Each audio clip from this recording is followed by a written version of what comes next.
الحمد للہ رب العالمین والصلاة والسلام علی سید المرسلین اما بعد فاعوذ باللہ من الشیطان الرجیم بسم اللہ الرحمن الرحیم رب اشرح لی صدری ویسر لی امری واحلل عقدۃ من لسانی یفقہوا قولی رب یسر ولا تعسر وتمم بالخیر وبک نستعین یا فتاح یا فتاح یا فتاح اللہم صلی علی سیدنا محمد وعلی آل سیدنا محمد وبارک وسلم۔ الحمدللہ رب العالمین۔ آج میں آپ کے ساتھ رجب کے حوالے سے، اس بابرکت حرمت والے مہینوں کے حوالے سے قرآن پاک کی آیت کریمہ اور کچھ چیزیں آپ کے ساتھ شیئر کروں گی۔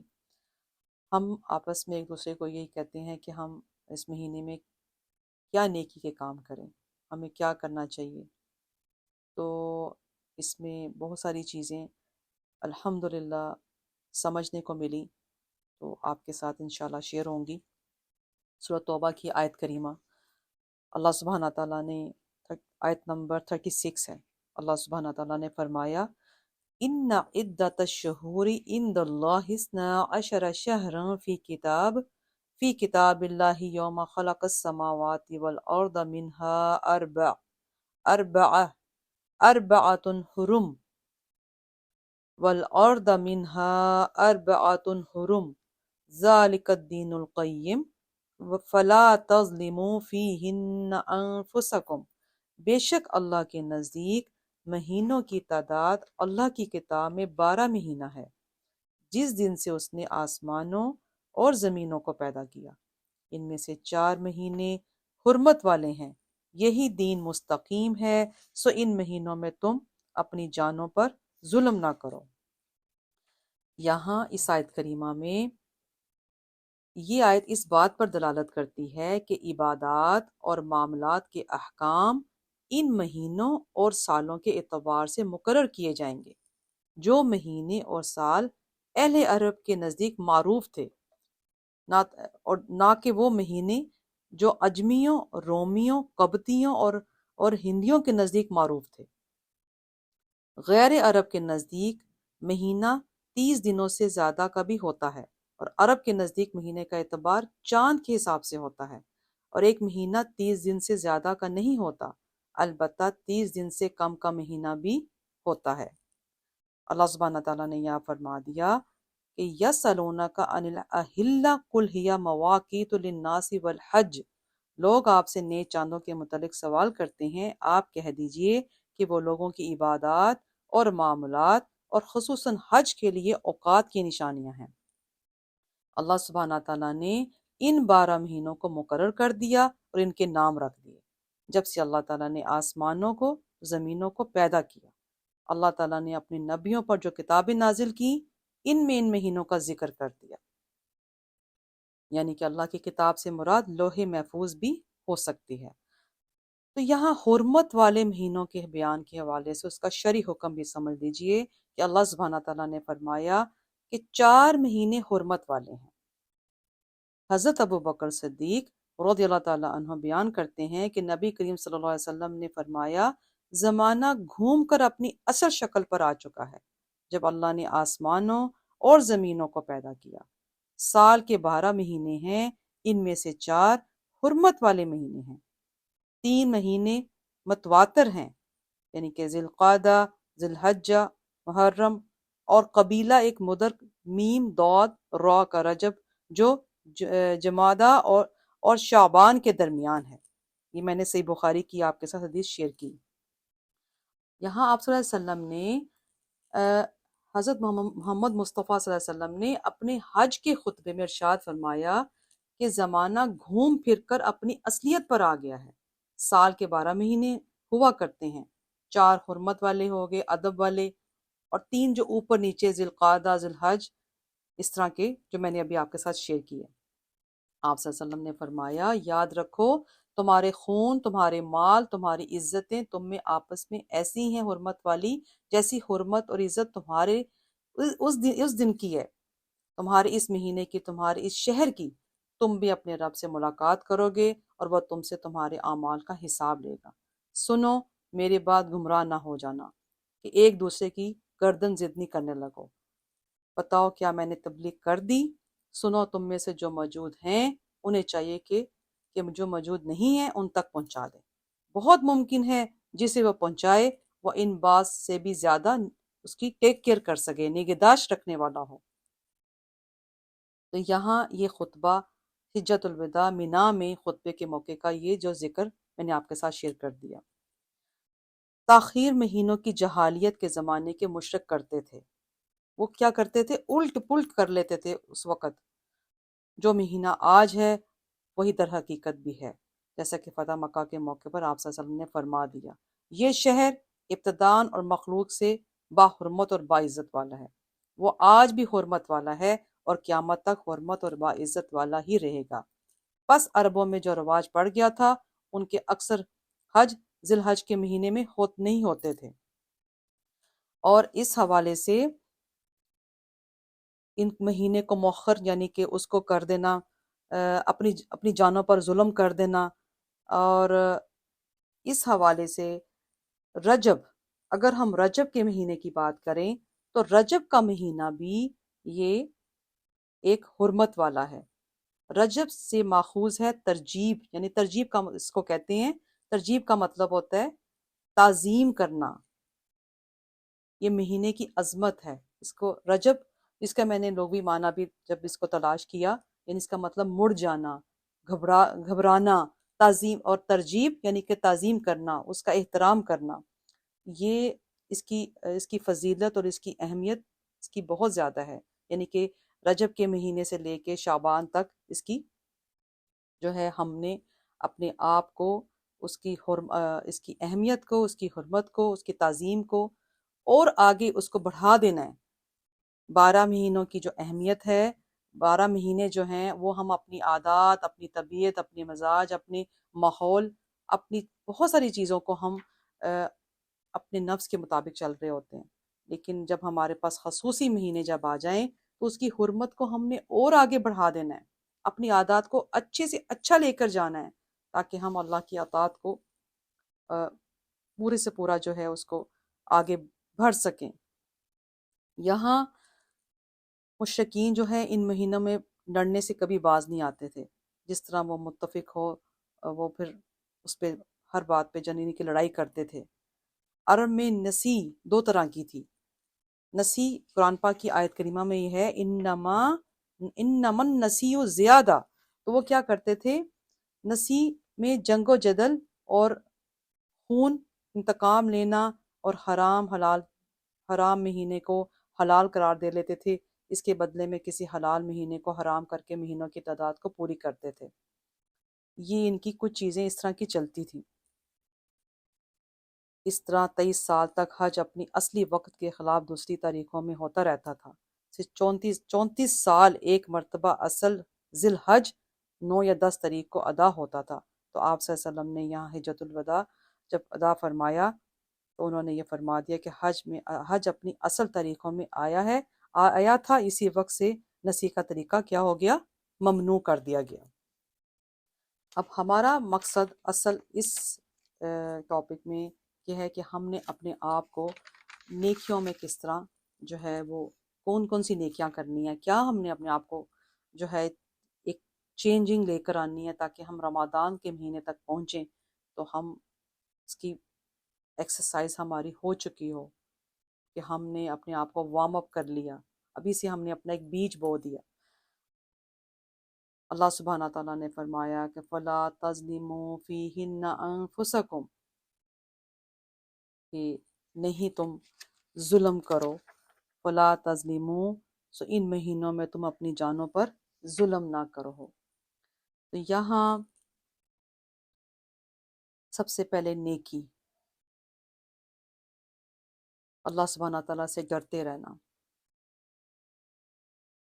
اپنے دلوں کے اندر کینہ، بغض، حسد، لڑائی جھگڑا، ایک دوسرے کے لیے غلط بیانی، غلط خبروں کو اپنے ذہن میں بٹھا کر غلط فہمیاں ڈال دینا، اپنی آپ کا تزکیہ نفس کرنا بہت ضروری ہے، میرے لیے، آپ کے لیے۔ یہ بہترین ہماری ایکسرسائز ہے، یہ اپنی ذات سے شروع کرنا اپنا کام۔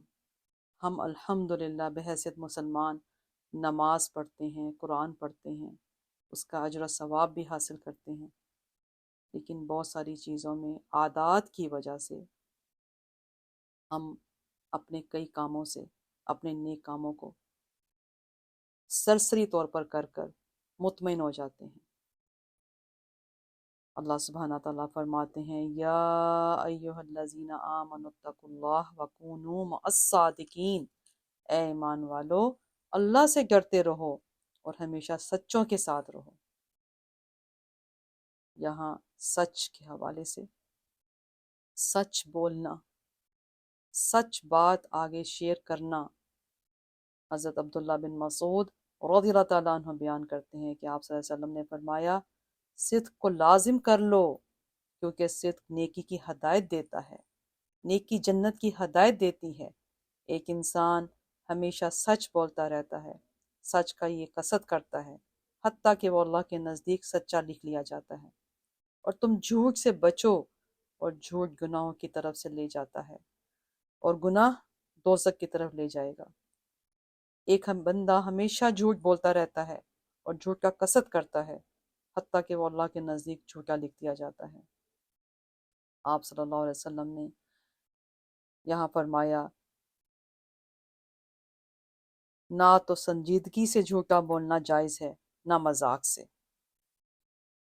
ہمارے صدق کی جو سچ بولنے کی عقلی فضیلت کیا ہے کہ اللہ سبحانہ تعالیٰ نے شیطان کا بھی یہ قول نقل فرما دیا کہ فَبِعِزَّتِكَ لَأُغْوِيَنَّهُمْ أَجْمَعِينَ إِلَّا عِبَادَكَ مِنْهُمْ الْمُخْلِصِينَ، تیری عزت کی قسم میں ضرور لَأُغْوِيَنَّهُمْ، میں ان سب کو بہکاؤں گا، ما سوا تیرے ان بندوں کے جو تیرے بہت ہی مخلصین ہیں۔ کہ ہم اللہ کے خالص بندے بن سکتے ہیں اس رجب کے حرمت والے مہینے میں، جس کے ہم تعظیم کرتے ہیں، اس کا اکرام کرتے ہیں، اس کی تیاری کے لیے، نیکی کرنے کے لیے ہم کھڑے ہو چکے ہیں، ہم تیار ہیں، ہم نے نیت کر لی ہے۔ انما الاعمال بالنیات، بے شک اعمال کا دار و مدار نیتوں پر ہے۔ تو کیا ہم سچ کی اپنی ایکسرسائز کر سکتے ہیں؟ سب سے بڑی فضیلت تو یہ ہے ایمان، قول صادق۔ ایمان سب سے بڑی عبادت ہے آپ کے لیے۔ آج آپ کے پاس ایمان، میرے پاس ایمان، کتنی زبردست ہمارے پاس ایک چابی ہے جس کے ذریعے ہم کچھ بھی اس رجب کے مہینے کی اس عظمت، اس اکرام کو، اسی اکرام کی عظمت کا واسطہ دے کر ہم اپنے آپ کو بدلنا چاہیں تو بدل سکتے ہیں۔ صرف اور صرف ایک ماحول ہم نے بنانا ہے، ایک اپنے اندر کا روحانیت کا ماحول بنانا ہے۔ اللہ سبحانہ تعالیٰ کا ارشاد ہے وَلَا يُنْفِقُونَ نَفَقَةً صَغِيرَةً وَلَا كَبِيرَةً وَلَا يَقْطَعُونَ وَادِيًا إِلَّا كُتِبَ لَهُمْ، اور وہ جب بھی اللہ کی راہ میں کوئی چھوٹا یا بڑا خرچ کرتے ہیں یا کسی مسافت کو بھی طے کریں گے تو ان کا عمل لکھ دیا جاتا ہے۔ یہ دیکھیں، ایک چھوٹا سا عمل، ایک چھوٹا سا مسافت بھی اگر آپ طے کریں گے، اللہ ان کو ان کے عمل کی بہترین جزا عطا فرما دے گا۔ اللہ کے نزدیک ہر چھوٹی اور بڑی نیکی مقبول ہے۔ حضرت ابو ہریرہ رضی اللہ تعالیٰ عنہ بیان کرتے ہیں کہ آپ صلی اللہ علیہ وسلم نے فرمایا جس شخص نے اپنی پاک کمائی سے ایک کھجور کے برابر صدقہ کیا، اللہ صرف پاک چیزوں کو ہی قبول فرماتا ہے، پھر اس کی پرورش کرتا رہتا ہے، جس طرح تم میں سے کوئی بھی اپنے بچڑے کی پرورش کرتا ہے حتیٰ کہ وہ صدقہ پہاڑ جتنا ہو جاتا ہے۔ یہاں حضرت ابو ہریرہ رضی اللہ تعالیٰ عنہ بیان کرتے ہیں کہ آپ صلی اللہ علیہ وسلم نے فرمایا ہر روز جب سورج طلوع ہوتا ہے تو انسان کے ہر جوڑ کے اوپر ایک صدقہ واجب ہو جاتا ہے۔ انسان کسی شخص کو سواری میں سوار ہونے پر مدد کرے یا اس کا سامان سواری پر لاد بھی دے تو یہ بھی صدقہ ہے۔ نیک کام، نیک بات کہنا بھی صدقہ، اور نماز کی طرف ہر قدم چلنا بھی صدقہ، اور راستے میں اگر کوئی تکلیف دہ چیز بھی ہٹاتا ہے وہ بھی صدقہ۔ یہ نیکیاں چھوٹی چھوٹی چھوٹی نیکیاں جو ہمیں اس جملے میں نظر تو آ رہی ہیں، اور ہم اس چیز کو اور اس کو بہتر سے بہتر کیسے بنائیں تاکہ ہماری عادات میں، کیونکہ ہماری بہنیں، میں، ہم سب لوگ الحمدللہ ان 12 مہینوں میں ہم لوگ کوشش کرتے ہیں کہ اپنے نماز بھی پڑھیں، قرآن بھی پڑھیں، صدقہ بھی نکالیں، لیکن کچھ ایسی چیزیں ہیں کہ ہماری اب دعائیں قبول کیوں نہیں ہوتی، ہمارے اندر کیوں تکلیف بڑھتی جا رہی ہیں، کیوں ہمیں روحانیت میں مسئلے ہو رہے ہیں، کیوں ہم لوگ، کیوں ہمارا آج مسلمان اتنا بے چین ہے، کیوں پریشان ہے، کیوں ہم لوگ ہر طرح کی مصیبتوں کا شکار ہو چکے ہیں۔ اللہ ہم سے ناراض ہے۔ اللہ تعالیٰ فرماتے ہیں کہ مجھ سے مانگو، مجھ سے سچی توبہ مانگو۔ اللہ سبحانہ تعالیٰ فرماتے ہیں وَانِسْتَغْفِرُوا رَبَّكُمْ ثُمَّ تُوبُوا إِلَيْهِ يُمَتِّعْكُمْ مَتَاعًا حَسَنًا إِلَى أَجَلٍ مُّسَمًّى۔ اللہ سبحانہ تعالیٰ نے فرمایا کہ تم اپنے رب سے مغفرت طلب کرو، اس کے سامنے توبہ کرو، اور تم کو ایک مقرر مدت تک بہت اچھا فائدہ پہنچا دے گا۔ وَيُؤْتِي كُلَّ ذِي فَضْلٍ فَضْلًا، بہت اچھا فائدہ پہنچائے گا، ہر نیکی کرنے والے کو زیادہ اجر عطا فرما دے گا۔ اور یہاں وَانِسْتَغْفِرُوا تَوْبَةً نَصُوحًا، یعنی کہ سچی توبہ۔ آپ جانتے ہیں توبۃ النصوحہ کیا ہے؟ جس میں آپ نے دل سے ارادہ کر لیا کہ میں آئندہ سے یہ نہیں کروں گی، اس میں میں اپنی توبہ اللہ سبحانہ تعالیٰ کے سامنے اپنے گناہوں، اپنے آپ کو عاجز کر کے ذلت میں لا کر کہ مجھ سے جو غلطیاں ہوگی اللہ مجھے معاف کر دے، آئندہ میں اس کے ساتھ ایسے نہیں کروں گی، یا ایسا میں گناہ نہیں کروں گی۔ یا پھر اگر کسی نے آپ کا حق لیا ہو، یا آپ کا کسی نے حق لیا ہو، جب تک وہ بندہ ادا نہیں کرے گا اس کی وہ بھی توبہ قبول نہیں ہوگی۔ توبہ کی بھی نشانیاں ہیں، اس کو بھی سمجھنے کے لیے ایک پورا جو ہے دماغ اپنا اسی سٹیپس کی طرح، تربیت کی طرح لانا پڑتا ہے، صرف یہ نہیں کہ ہم استغفر اللہ استغفر اللہ پڑھتے رہیں۔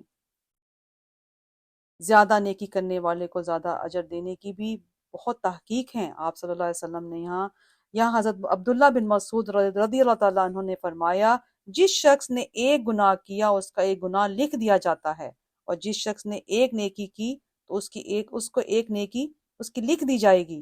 اس نے دنیا میں جو ایک گناہ کیا تھا، اگر اس کے گناہ کی دنیا میں سزا دے دی گئی تو اس کے مقابلے میں اس کی 10 نیکیاں باقی رہیں گی، اور اگر دنیا میں اس کو اس کے گناہ کی سزا نہیں دی گئی تو اس کی 10 نیکیوں میں سے ایک نیکی کم کر دی جائے گی، اور اس کی 9 نیکیاں باقی رہیں گی۔ اللہ سبحانہ تعالیٰ نے معرفت الہی ہمارے اپنے ساتھ اپنی پہچان کے لیے اللہ سبحانہ تعالیٰ نے بہت زیادہ ایک راغب کر دیا، بہت زیادہ اسباب بنا دیے۔ اس کو اسباب کو حاصل کرنے کے لیے انسان سب سے پہلے کیا کرے گا اس خاص مہینے میں؟ یعنی کہ جب انسان غیر اللہ کے ساتھ بالکل مشغول نہ ہو اور معرفت الہی کے اسباب کو حاصل کرنے میں بہت زیادہ راغب ہو، تو اس کا قلب، اس کا نقش، جو قلب نقش ہے، اللہ سبحانہ تعالیٰ کی ملکوت، اللہ سبحانہ تعالیٰ کی صفات کے لیے نگینہ بن جاتا ہے، اور اس کا دل اللہ تعالیٰ کی ذات کی تجلیات کے لیے آئینہ ہو جاتا ہے۔ البتہ جسمانی علامات جو اس کی ہوتی ہیں وہ انوار الہی مقرر ہو جاتے ہیں، اور جب علامات زائل ہو جاتے ہیں تو اس کے اوپر انوار خود بخود چمکنے لگتے ہیں، اور وہ اپنی آخرت کی سعادت، جو اس کی سعادت ہوتی ہے، اس کے اسباب اس کے اندر بڑھنے شروع ہو جاتے ہیں۔ آپ اس طرح سمجھ لیجئے کہ ہمارے اندر اگر آخرت کا زیادہ اجر و ثواب ہمارے ذہن میں ہوگا تو ہماری ہر چیز، ہمارے کام آخرت کے ساتھ چلتے رہیں گے، تو خود بخود ہماری روح بھی اسی کی طرف، رب کی طرف جو ہے وہ ہمیں جو ہے لے کے جائے گی کہ یہ کام میں یہ کروں گی تو مجھے اس کا اجر ہے، یہ کام اگر میں نہیں کروں گی تو مجھے اس کا گناہ ہے۔ ہاں، اگر شامت نفس کے ہاتھوں انسان جب پک جاتا ہے، اس کے ساتھ گناہ ہو جاتا ہے، تو اس کے پاس وہی راستہ ہے جو توبۃ النصوحہ کا ہے۔ ہر وہ زیادہ نیکی کرنے والے کو زیادہ فائدہ اللہ سبحانہ تعالیٰ پہنچائے گا۔ تو رجب کے مہینے میں اپنی یہ تربیت معرفت الہی کے اسباب کو حاصل کرنے میں بھی ہمیں بہت زیادہ ہمیں مدد دے سکتی ہے۔ اللہ سبحانہ تعالیٰ کی عبادات کی رغبت کے درجات بھی جو ہیں متناہی ہیں، اور آخری ساعتوں کے درجات بھی غیر متناہی ہیں۔ اللہ سبحانہ تعالیٰ نے یہاں فرما دیا، کوئی شخص بھی نہیں جانتا کہ اس کی آنکھیں ٹھنڈی کرنے کے لیے کیا نعمتیں میں نے تمہارے لیے چھپائی ہیں۔ اللہ کی رضا اور اس کے دیدار کا سب سے بڑی نعمت کا ہونا۔ آپ صلی اللہ علیہ وسلم نے فرمایا، اللہ تعالیٰ نے اہل جنت سے فرمائے گا، اے اہل جنت، وہ کہیں گے لبیک اے ہمارے رب، ہم تیری اطاعت کے لیے حاضر ہیں۔ اللہ تعالیٰ فرمائے گا، کیا تم راضی ہوگے؟ وہ کہیں گے ہم کیوں نہیں راضی ہوں گے، تو نے ہمیں اتنا کچھ عطا فرما دیا کہ جو تو نے اپنی مخلوق میں کسی کو عطا نہیں کیا۔ اللہ تعالیٰ فرمائے گا، میں تم کو اس سے افضل چیز عطا فرما دوں۔ وہ عرض کریں گے اس سے افضل چیز اور کیا ہوگی؟ اللہ تعالیٰ فرمائے گا، میں نے تم پر اپنی رضا حلال کر دی، میں اب تم سے کبھی ناراض نہیں ہوں گا۔ اللہ کی رضا سب سے بڑی نعمت ہے۔ اللہ ہی جب ہم سے راضی ہو جائے تو سب سے بڑی بات کیا ہے؟ یہ رجب کا مہینہ، اس مہینے کی خیر و برکات، اس میں اپنی نمازوں کو خشوع اور خضوع کا بنانا، اس میں اپنے نفلی روزوں کو، اس میں اپنے صدقات کو، اس میں اپنے عادات کو، اپنے اندر روحانی بیماریوں کو، اپنے کینہ، بغض، حسد جیسی سب یہ جو بیماریاں ہیں اس سے دور رہ کر سچی توبہ کر لینا، اللہ ہم سے راضی ہو جائے۔ اور اللہ تعالیٰ کی رضا ہی سب سے بڑی بے شک نعمت ہے۔ بندے کو جب یہ علم ہو جائے کہ اس کا مولا اس سے راضی ہے، تو اس کو ہر نعمت سے زیادہ، سب سے زیادہ اس کو خوشی ہو جاتی ہے۔ اس کی جسمانی آرام، آسائش حاصل ہو، لیکن اللہ اس سے ناراض ہو تو سب اس کی عیش و عشرت کیا ہو جاتی ہے؟ جوائے لیس ہو جاتی ہے، کوئی اس کو مزہ نہیں آتا۔ جب اس کو اپنے محبوب کی رضا کا علم ہو تو جسمانی تکلیف، بھوک، پیاس کا بھی اس کے احساس نہیں ہوتا۔ تو یہاں حسن بصری نے کہا، اللہ کی رضا سے ان کے دلوں میں جو الفت اور جو خوشی حاصل ہوتی ہے وہ جنت کے تمام نعمتوں سے زیادہ لذیذ ہوتی ہے، اور ان کی آنکھیں سب سے زیادہ اس نعمت سے ٹھنڈی ہو جاتی ہیں۔ اللہ تعالیٰ نے فرما دیا، اللہ کی رضا سب سے بڑی ہے، اس میں مقربین کے درجات کی طرف ہی زیادہ اشارہ ہے۔ یہاں بات اب آئے گی نفس کی، ہم اپنے نفس کو کیسے بدلیں، ہم نیکیاں کیسے کریں۔ یہ نفس جو ہے ہمیں کہاں سے کہاں تک لے کے جا رہا ہے۔ نفس تو بس برائی کا ہی حکم دیتا ہے۔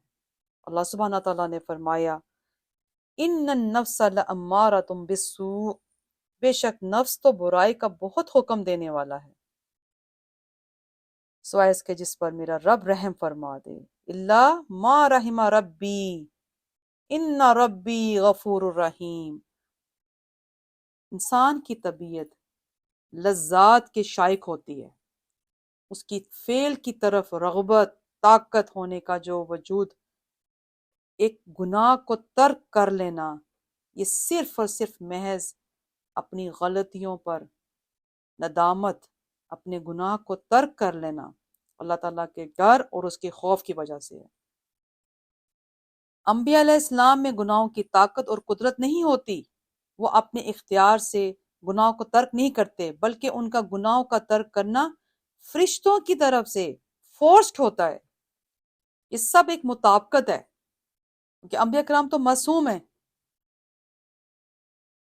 آپ کو اس نفس کے حوالے سے جو ہمارے اندر ایک نیکی کی طاقت کا آنا اور نہ آنا، اس کی ایک تعریف کو سمجھے گا کہ عصمت کی تعریف، عین صاد میم تا کی تعریف سے بات کو ہم سمجھیں گے کہ اس کی حقیقت کیا ہے، کہ اللہ تعالیٰ بندے میں اس کی قدرت اور اختیار کے باوجود گناہ نہ پیدا کرے۔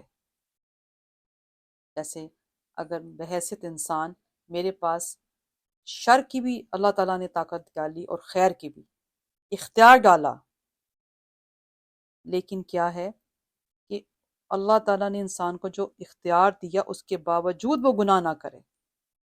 اس کی بہترین تعریف کو سمجھیے، اور کہ عصمت اللہ تعالیٰ کا لطف ہے جو بندے کو اچھے کاموں پر ابھارتا ہے اور برے کاموں سے روکتا ہے۔ اب یہ اچھے کاموں سے کیسے ہم لوگ کریں گے؟ اپنی عادات میں تبدیلی، یہ جو ہمارے مہینے خاص حرمت والے مہینے جس میں ہمارے اندر خود بخود اس کے اکرام کی وجہ سے ہم نیکی کرنا چاہتے ہیں، لیکن باقی مہینوں میں کیا ہے، ہم اپنی عادات کے ہاتھوں مجبور ہوتے ہیں اور ہر چیز کو آہستہ معاشرے کے حوالے کر دیا اپنے آپ کو، اور اس کے بعد پھر ہم الزام دے دیتے ہیں، ہم کہتے ہیں کہ ہم سے تو نہیں ہو پایا، اور ہم پھر نفس کے ہاتھوں پٹتے ہیں۔ تو کیا ہمارے اندر کیا وہ عصمت کا جذبہ اللہ تعالیٰ نے، جو قدرت اللہ تعالیٰ نے ہمیں اچھی بھی جو دی ہے، اس کو روکنے کی طاقت وہ ہماری اپنے خود اختیار سے، اپنے اللہ تعالیٰ سے ہدایت مانگنے سے ہی ہوگی۔ بندے کو گناہ پر جو اختیار ہوتا ہے تاکہ بندے کا مکلف ہونا صحیح رہے، یہ جو برے کاموں سے جو بندہ اچھے کاموں پر ابھارتا ہے اور برے کاموں سے روکتا ہے، باوجود اس کے کہ بندے کو گناہ پر اختیار کرے تاکہ بندے کا مکلف ہونا صحیح رہے۔ عصمت مکلف ہونے کو کیا کرتی ہے؟ زائل نہیں کرتی۔ گناہوں پر قدرت کے باوجود گناہوں سے بچنے سے مہارت کو ہی عصمت کہتے ہیں۔ مجھے تو یہ بہت خوبصورت لگا یہ والا جملہ، کہ جب گناہوں پر قدرت کے باوجود ہی گناہوں سے بچنے کا جو ایک ملکہ ہے، ایک مہارت، اس کو عصمت کہتے ہیں۔ تو اب کون سی ایسی چیز ہوتی ہے جو ہمارے اندر ایک آتی ہے اور اس کے بعد چلی بھی جاتی ہے؟ وہ ہمارا گناہ، جو غلطی، نفس امارہ۔ تو یہاں نفس امارہ اور نفس مطمئنہ کو بھی سمجھ لیجئے کہ نفس امارہ کیا چیز ہے، جو برائی کا تو بہت حکم دیتا ہے۔ یہاں محققین نے کہا کہ یہ نفس انسان ایک چیز ہے اور اس کی صفات بھی بہت ہیں۔ جب یہ اللہ سبحانہ تعالیٰ کی معرفت میں ڈوبا ہوا ہوتا ہے تو پھر یہ نفس کیا ہو جاتا ہے؟ مطمئنہ۔ جیسے میں نے آپ سے کہا، معرفت الہی، میرے رب کی پہچان، اپنے رب کو پہچانو۔ اللہ سبحانہ تعالیٰ کے احکام کو سمجھنے کے لیے، نبی صلی اللہ علیہ وسلم کی تعلیمات کو سمجھنے کے لیے، اپنے تزکیہ نفس، اپنے نفس کو پاک کرنا، اپنے باطن کی صفائی کرنا، کیونکہ اللہ سبحانہ تعالیٰ نے فرمایا وَيُعَلِّمُهُ الْكِتَابَ وَالْحِکْمَةَ۔ اس کے بعد جب یہ شہوت اور غضب کی طرف مائل ہو تو پھر یہ نفس امارہ ہو جاتا ہے، اور جب وہ نفس جو برائی کا بہت حکم دیتا رہتا ہے، اور اس کا سبب یہی ہوتا ہے کہ نفس ابتداءً سے ہی دنیا کی رنگینیوں میں پرکشش چیزوں سے دلچسپی رکھتا ہے۔ اس کو عادت پڑی ہوتی ہے نا کہ وہ رنگینیوں میں، پرکشش چیزوں میں، لذات میں، اپنے شہوت میں، اپنے غضب میں، اس کو اتنی عادت پڑ چکی ہوتی ہے، تو پھر وہ اس کی محسوسات کا جو عالم ہے، اس کے مشاہدے میں جب ہوتا ہے، اس کے بعد وہ آخرت کا عالم، آخرت کی پرکشش چیزیں جب اس کی نظر سے جب غائب ہو جاتی ہیں، آپ اس طرح سمجھ لیجئے نا کہ تھوڑی دیر کے لیے ہم اپنی نفسانی خواہشات میں جب بالکل ڈوب جاتے ہیں، مستغرق ہو جاتے ہیں، تو تھوڑی دیر کے لیے آپ نے دیکھا ہے ہم آخرت کو بھی بھول جاتے ہیں وقتی طور پہ، اور ہم لگے رہتے ہیں اس لذات میں، اور وہ پھر ہمیں اصل میں وہی تو ہے نفس امارہ۔ ہم کہتے ہیں چلو ٹھیک ہے، کوئی بات نہیں، خیر ہے، ہم جس سوسائٹی میں بیٹھے ہوتے ہیں وہ بھی یہی کہہ رہی ہوتی ہے، پھر کیا ہوا، کوئی بات نہیں، اللہ معاف کر دے گا نا، اللہ تعالیٰ ہے نا، بھئی اس کی تو بہت بڑی رحمت ہے، بے شک وہ اللہ معاف کرے گا۔ لیکن سچی توبہ کرنے والے، جب وہ غائب ہو جاتی ہے اس کی پرکشش چیزیں اس کی نظر سے، تو بہت کم لوگ ایسے ہوتے ہیں جو حسن زن کو چھوڑ کر حسن غائب کی طرف متوجہ ہو جائیں۔ جی، اس لیے اس ظاہر عالم کو پرکشش چیزیں اس کو اپنی طرف کھینچتی ہیں، اور بہت ہی کم لوگ ہیں، میرے جیسے، سب سے پہلے تو میں، بہت ہی کم لوگ ہیں ایسے ہوتے ہیں جو ان جسمانی لذات کو چھوڑ کر روحانی لذتوں کی طرف راغب ہوں۔ اس لیے بالعموم انسان کا نفس برائی کا حکم کرتا ہے، البتہ وہ نفوس قدسیہ جو اللہ تعالیٰ کی ذات کی معرفت میں مستغرق رہتے ہیں، اس کی صفات کا مطالبہ کرتے ہیں، ان کی طبیعت میں شریعت کے سانچے میں ڈھلی ہوئی ہوتی ہیں، ان پر یہ حاضر اور ظاہری رنگینیاں اور پرکشش چیزیں کیا ہوتی ہیں؟ بالکل اثر انداز نہیں ہوتی۔ سامنے جو کوئی چیز ہے، رنگینیاں نظر آ رہی ہیں، لیکن آنکھوں کے اندر کی آنکھ کھل گئی ہے، اس کو آخرت نظر آ رہی ہے، اس کو اللہ کی محبت نظر آ رہی ہے، رحمت نظر آ رہی ہے، خوف نظر آ رہی ہے۔ اللہ سبحانہ تعالیٰ کی معرفت اور اس کے خوف کا اس قدر غلبہ ہوتا ہے کہ ان کے دلوں میں کبھی گناہ کا خطرہ ہی نہیں ہوتا۔ ایسے لوگوں کا نفس ہی نفس مطمئنہ ہوتا ہے۔ جی، تو اس آیت سے یہ بھی معلوم ہوتا ہے کہ انسان اس وقت گناہ سے بچ سکتا ہے جب اللہ تعالیٰ کی رحمت اس کے شامل حال ہو۔ اللہ کی رحمت کے بغیر ہم کچھ بھی نہیں کر سکتے۔ اللہ سے مانگو، اللہ سے آج مانگو، اس مہینے میں مانگو، اس کی رحمت بہت بڑی ہے۔ یہاں حضرت یوسف علیہ السلام جب قید میں تھے تو ان کے پاس حضرت جبرائیل علیہ السلام آئے اور کہا دعا کیجئے، اے اللہ میرے لیے کشادگی اور قید کے نکلنے کی راہ پیدا کرتے، مجھے وہاں سے رزق عطا فرما جہاں سے مجھے گمان بھی نہ ہو۔ تو اللہ تعالیٰ نے ان کی دعا قبول فرما دی اور ان کے لیے قید سے رہائی کا سبب پیدا فرما دیا۔ اللہ سبحانہ تعالیٰ نے فرمایا قرآن مجید میں،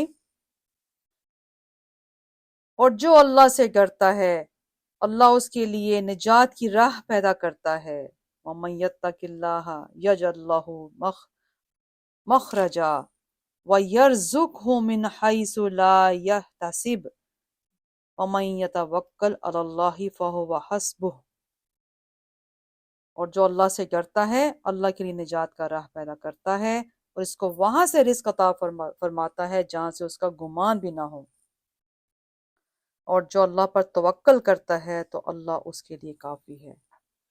بے شک اس پیغام میں اللہ سبحانہ تعالیٰ نے ہمیں، اللہ تعالیٰ نے اپنی کلام میں اور حدیث کی مدد سے ہمیں بہت کچھ ملا۔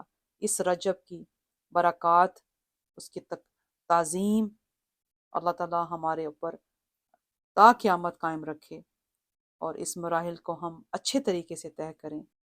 اللہ سبحانہ تعالیٰ نے فرمایا اللہ ولی الذین آمنوا یخرجہم من الظلمات الی النور، اللہ ایمان والوں کا مددگار ہے، انہیں اندھیروں سے روشنی کی طرف نکالتا ہے۔ جو وہ اندھیروں سے، ایمان والوں کا دوست ہے جو وہ اندھیروں سے نکال دیتا ہے، ظلمات اندھیرے روشنی کی طرف لے آتا ہے۔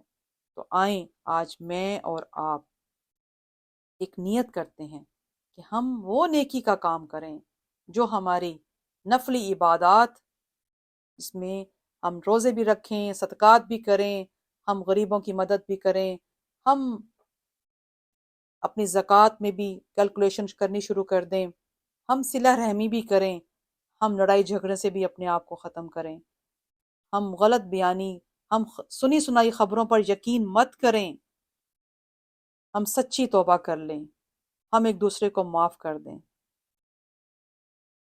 وما علینا الا البلاغ المبین، سبحان ربک رب العزت عما یصفون وسلام علی المرسلین والحمد للہ رب العالمین۔ سبحانک اللہم وبحمدک نشہد ان لا الہ الا انت نستغفرک ونتوب الیک، وصلی اللہ تعالی علی خیر خلقہ وعلی آلہ واصحابہ اجمعین برحمتک یا ارحم الراحمین۔